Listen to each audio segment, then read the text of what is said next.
Hello, everybody, and welcome to Out of Time, Episode 2. I'm your host, Nash DeLorean. I'm really glad that you chose to spend your evening here with us again, and I'm really glad that you're here to explore the depths of our memories together with us. For those who don't know, Out of Time is a show about movies and music and media and memories and all the things in between, and how they shaped us as we grew up into who we are today.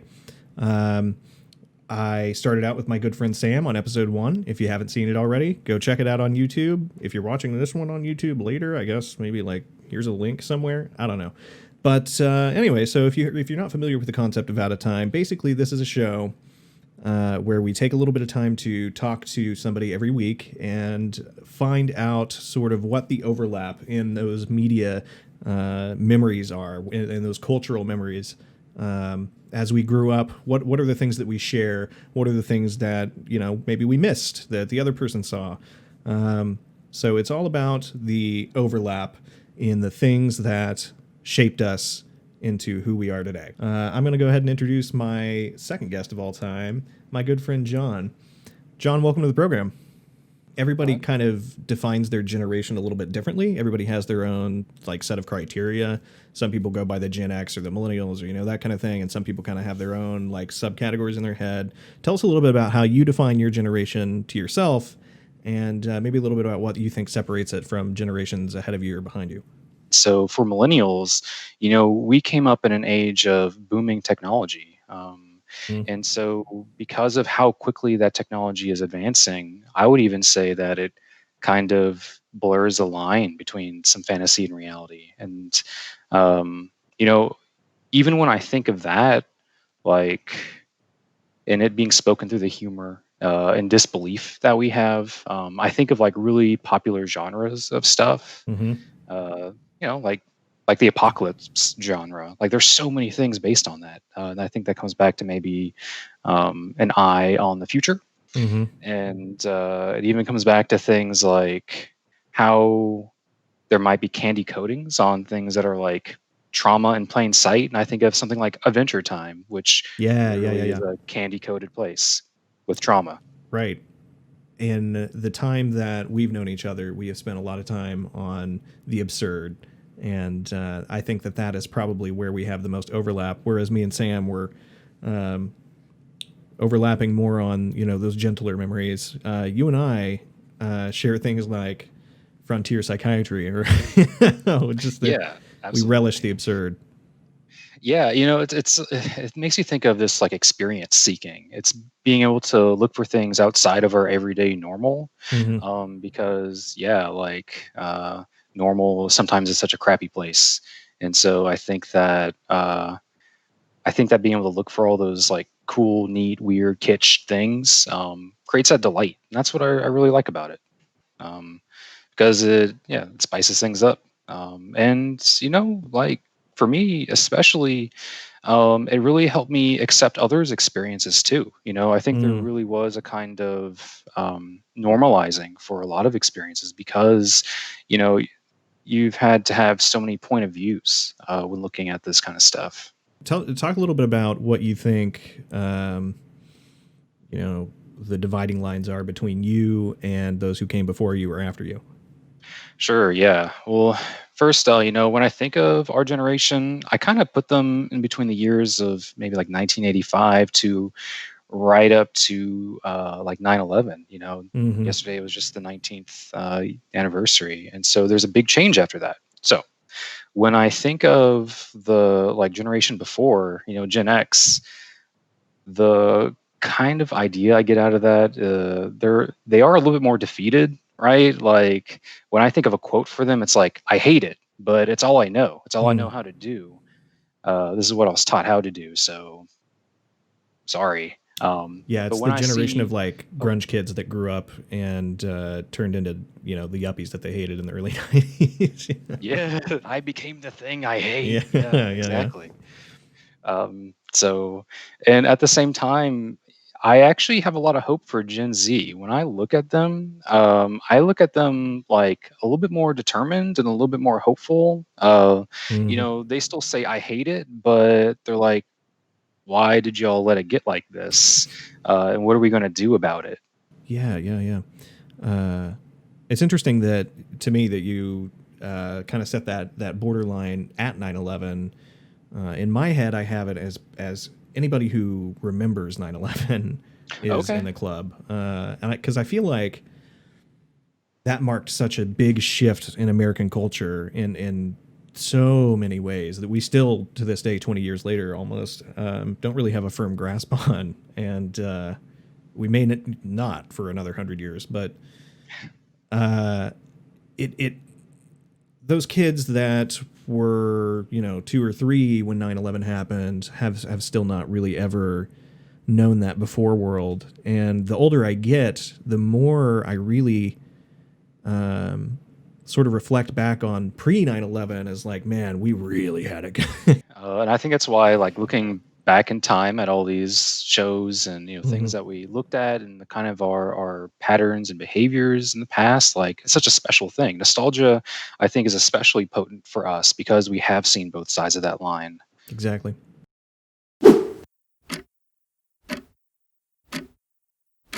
Let's move on and talk about what are some of your earliest memories of watching TV? Not necessarily what you watched. Well, I mean, also what you watched, but any memories associated with that, or people you used to watch it with, or any of that stuff.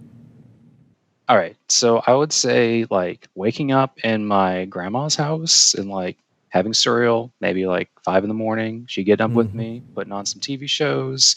She'd be would be in her bedroom. She's sitting on the bed, putting makeup on, and I'm watching like some cartoons. One thing that I really remember is watching like Nick. One show that really stands out is like Mr. Wizard, which I think really ignited my passion for just wanting to know how things worked. Because it's this old man just like yelling at kids on how to repair or how things work, Yeah. and there's a certain kind of care to that too, which I really liked. What are you doing? What am I doing? Mhm. Well, let's see. I have a paintbrush. I'm using it to move paint around on my painting here. Gee, I must be reading a book. Damn, dude. No, you're not, Batley. See, books. This is Wow. one that for me, I it was like never watched it as a kid because it was just a little bit before I was ready for it, and then they started after I was past ready for it, running it on reruns all the time, like constantly on Nick Jr.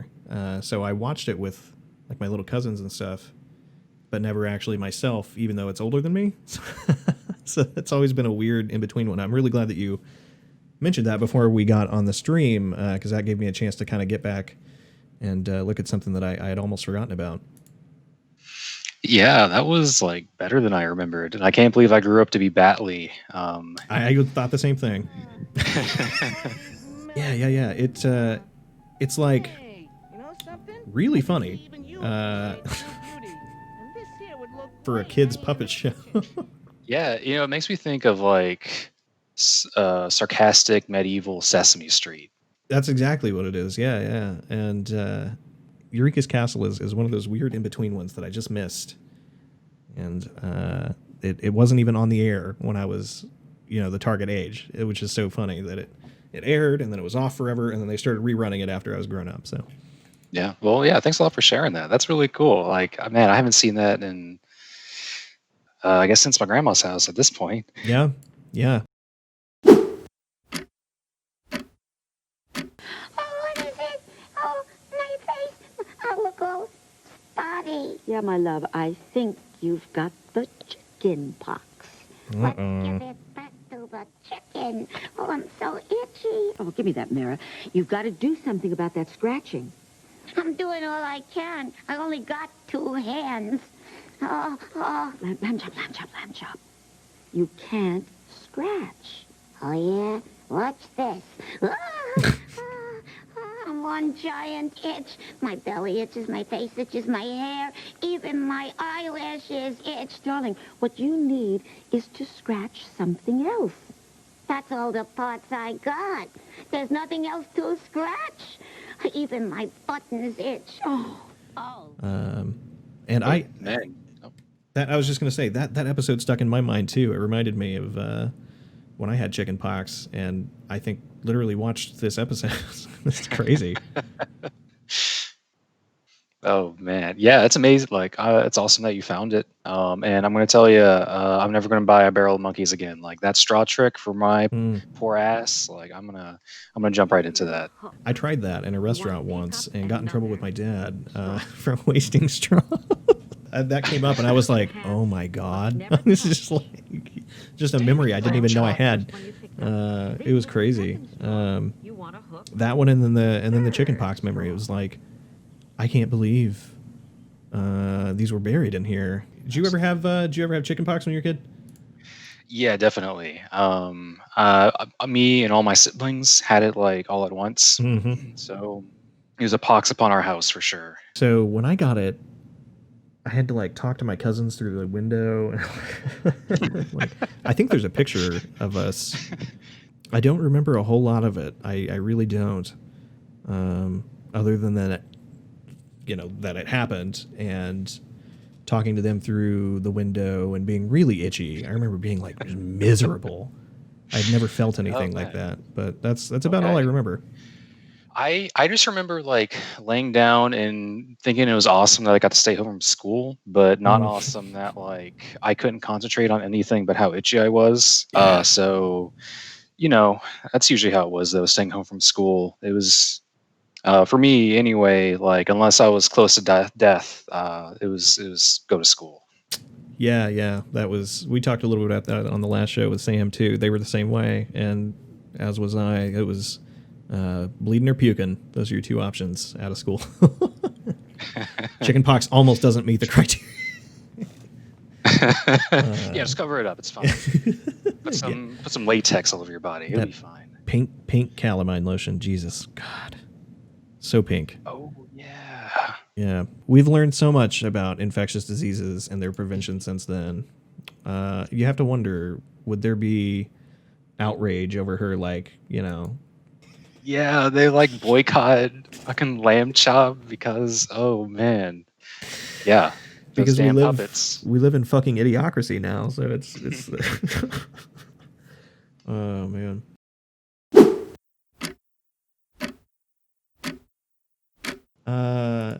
I guess let me ask you, what was your most? Do you have a VHS that you like wore out? Whew. So my mom collected a lot of VHSs, but I'll tell you, there's one that kind of like glows in my mind. It is Donald and Mathemagic Land. Okay. That pretty much opened my whole little kid brain to a whole new world, and really helped me like visualize a little bit more complex ideas, and also really made me like billiards. Yeah, it has. It's like half of the video is teaching you how to be a pool shark. It's like, it's awesome. Yeah, it's a significant portion of the program that I didn't remember. See, look, I haven't seen that in maybe another like 20 years, and that still is locked in my brain. It's so funny. It's so funny. Well, I'll be a posh-legged kid. It was our old friend Pythagoras who discovered that the pentagram was full of mathemagic. The two shorter lines combined exactly equal the third. And this line shows the magic proportions of the famous golden section. The second and third lines exactly equal the fourth. Once again, we have the golden section. But this is only the beginning. Hidden within the pentagram is a secret for creating a golden rectangle, which the Greeks admired for its beautiful proportions and magic qualities. The star contains the golden rectangle many times over.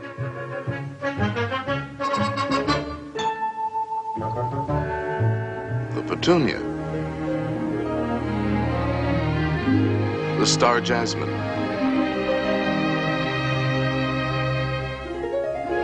The starfish.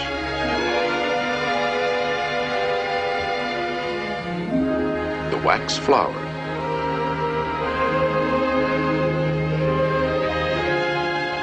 There are literally thousands of members in good standing in nature's Pythagorean Society of the Stars.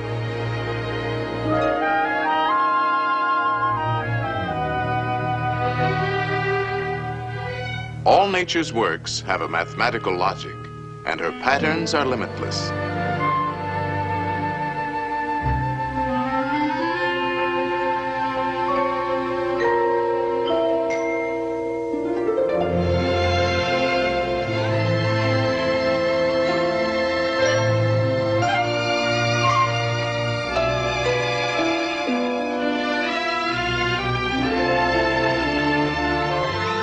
The magic proportions of the golden section are often found in the spirals of nature's designs.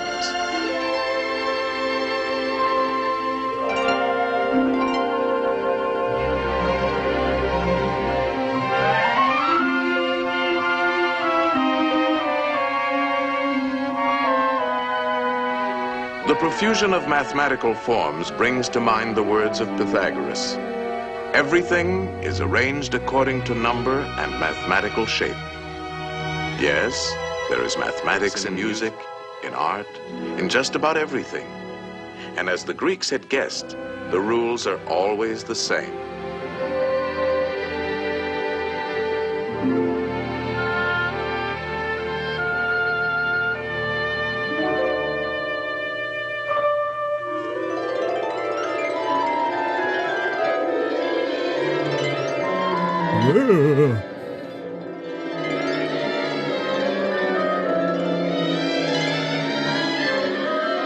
Tripping balls for kids. Well, now, did you enjoy your geometrical journey? Gee, Mr. Spirit, guess I got more to mathematics than 2 times 2. That's right, Donald. And you can find mathematics in games, too. Games? Oh, boy. Psych.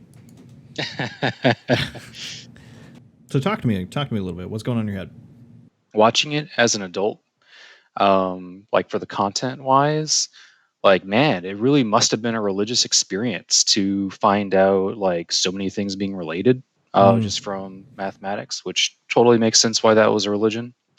And at the same time, like the cinematography, the colors, like just the variety of stuff going on there. Mm-hmm. No wonder why I watched it so much as a kid. Like, and then Donald Duck the putts, like going all along. Yeah, man, beautiful. On the theme of things that would probably make people freak out today, there's a lot of pentagrams. Yeah. But it's right side up. It's okay. We live in a QAnon, post satanic panic world now. I don't know, man. Yeah, that's actually a good thought.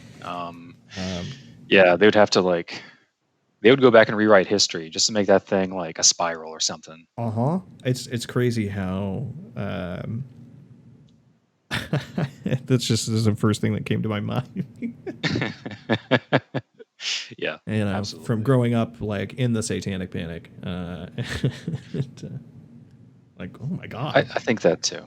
Not to mention all of the like weird conspiracy stuff that kind of follows Walt Disney around. It's a match made in heaven. Man. That's right. Who was your favorite person to watch TV with as a kid or as a teenager or whatever? Did you watch TV with somebody a lot? Yeah, absolutely. My older sister, Victoria, she and I would watch a lot of stuff together. She had a really good eye and nose for like weird shit. And we also would riff on a lot of stuff together. So, we kind of played around in our own heads and made a lot of jokes with each other, had a really good time doing it. So she found a lot of, you said, kind of weird stuff. So was there anything that she introduced you to that really sticks out in your mind? Yes. I'll give you one name, Weird Al. But, the thing is, like, she was the weird kid at school. So, like, I would think it'd be really cool. And I would go to school and be like, hey, check this out. And people would be like, what? Yeah. That's funny. Oh, my sister showed me. Yeah, it's her fault.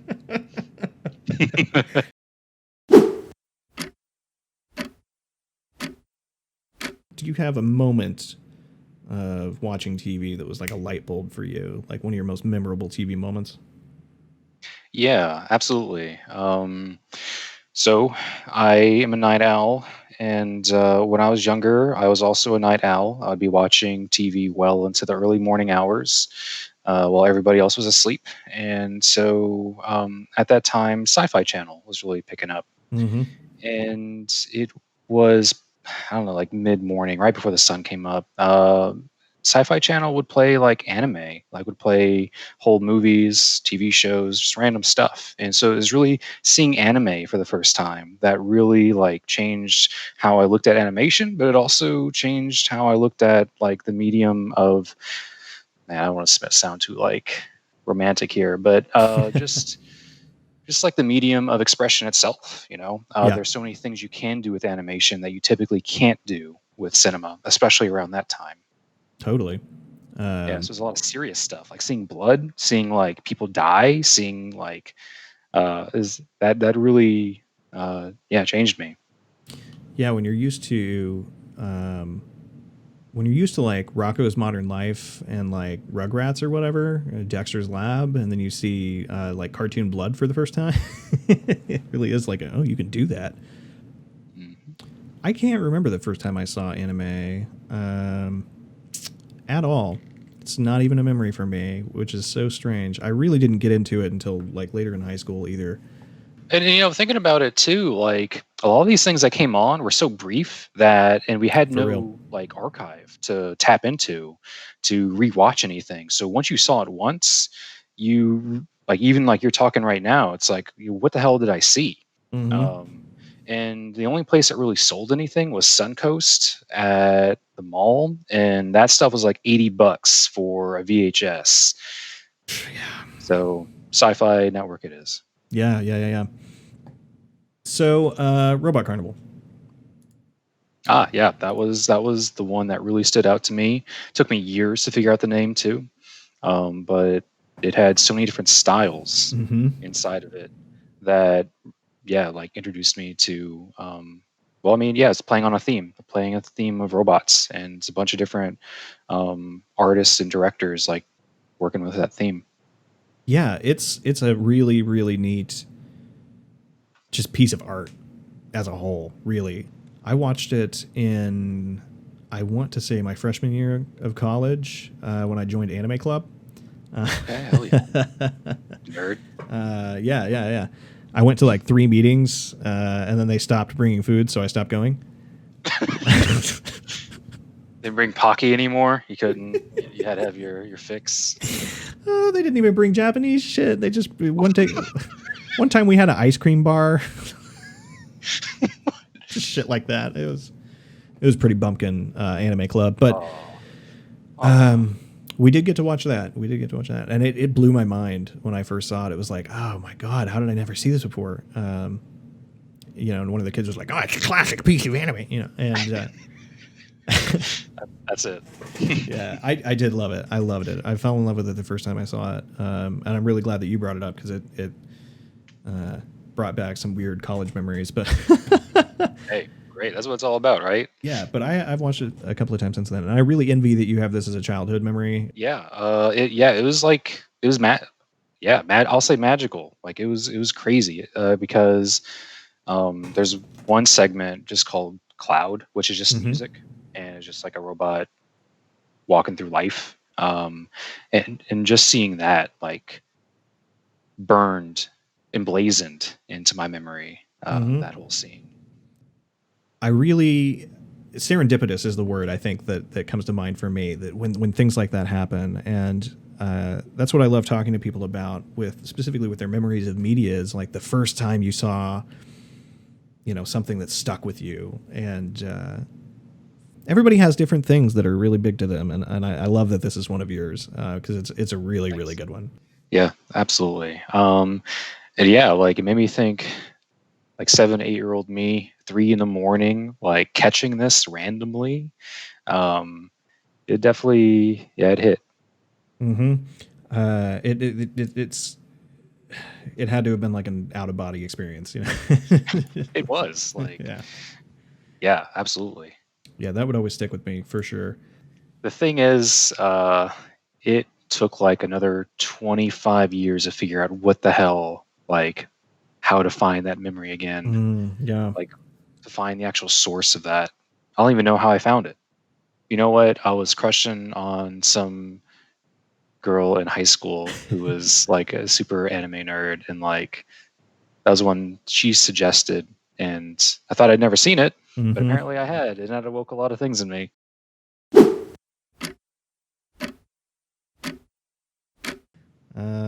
What were some of your other favorite shows when you were growing up? It was a lot of cartoons, I'll say that.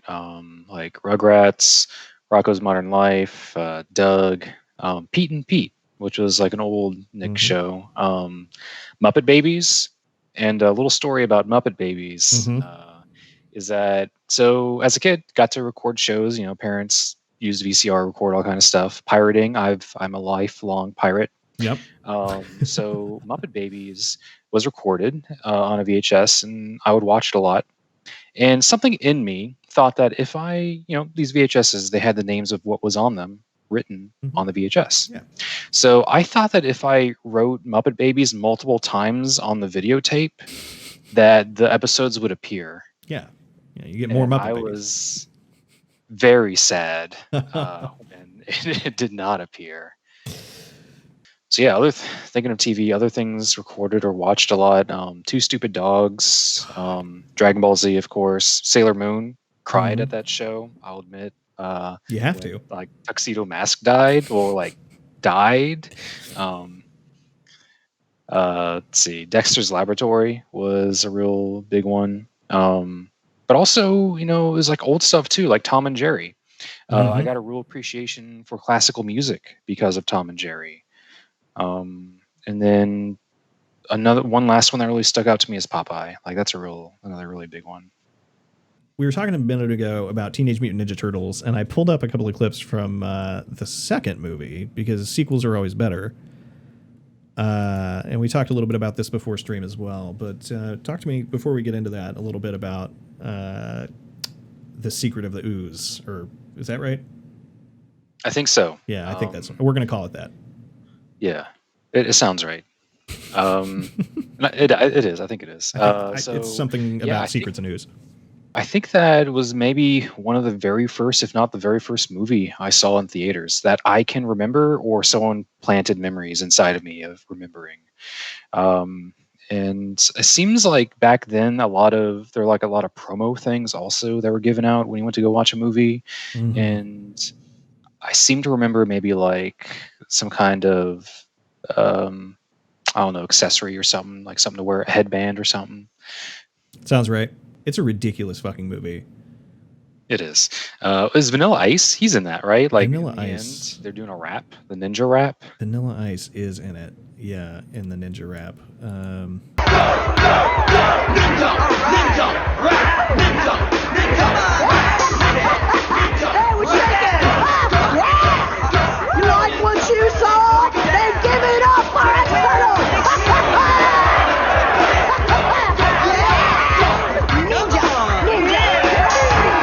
I wanted to be Michelangelo. He was always the partying dude. Like Ninja Pizza.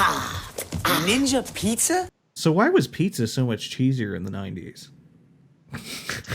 I don't know, but I blame Big Cheese or Big Pizza. One of those two. Yeah, something changed along the way, and we don't have that same stringy, bleh. Maybe it's because it wasn't actually mozzarella. Maybe it was because it was like melted rubber or some shit. Yeah, maybe it was because it was always cartoons, and, and it wasn't actually like that. I love like 90s cartoon pizza. Oh yeah. Just dripping. It was good stuff. We lost that as a society, and we lost the soul of this nation. That's a damn shame. When the pizza congealed. Let's talk MTV. Did you watch a lot of MTV when you were growing up, or was that not heavy in the rotation? It wasn't really on my radar. I think that it didn't really appeal to me too much. I wasn't really into like any kind of teen phase. I Yeah. didn't really I didn't like the music that much, honestly. But it's only because I was a weird kid who really enjoyed like doo-wop and like old 70s stuff. Yeah. And I know doo-wops before that, of course, but um, and I actually watched a lot more VH1 when I did because they had pop-up video, and that was really my go-to of anything. Way better. For sure. Let's close out with a couple of music videos like we did last time. I mean, if you had to name a couple off the top of your head, what are some of that are really iconic to you? I'm gonna go through some decades with you all. Hit me. Or with you, Josh.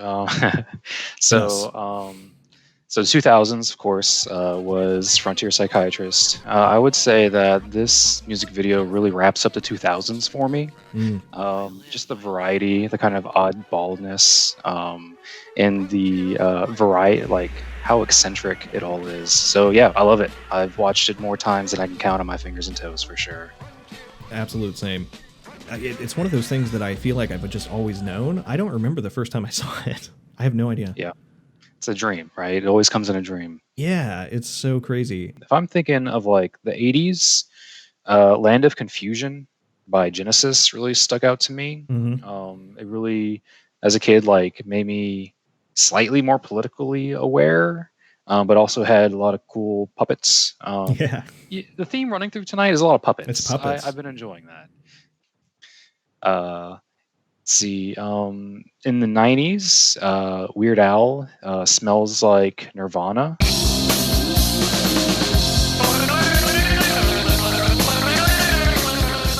He went all in on the Nirvana video, and I love that they liked it.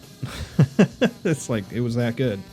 Nirvana is almost a parody of itself as a band, you know? Kurt barely took it seriously. You're parodying the unparodable. And so, Yeah. of course, when they saw it, they were like, oh, yeah, that's exactly what it was about, actually. Yeah, right? Like, he didn't even change really. It's called Smells Like Nirvana. Like, there's no like, winking. It just is. Yep. I actually went through and just watched all of his music videos when I was looking for that one. I was like, all right, I guess I'm going to spend the next 3 hours doing this. And I enjoyed every minute of it. Yeah, it's great. And then most recently, Source by Fever the Ghost.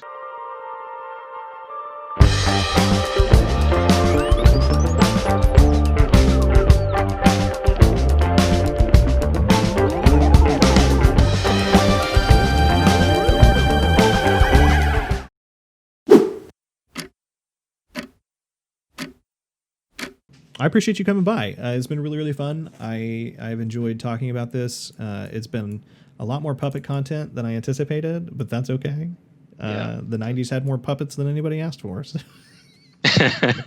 That's okay. What are you going to do? We learned many lessons. And yeah, I really appreciate you, man. Thanks so much for having me. It was awesome doing this. All right, everybody. It is time now to flip the channel. That's it for Out of Time tonight. I really appreciate you coming by. If you're watching this on YouTube, like and subscribe. I guess I'm supposed to say that. If you're watching on here and you're not following me already, make sure you follow. There will be another episode next Saturday night. And then this episode will go up on YouTube on Wednesday night.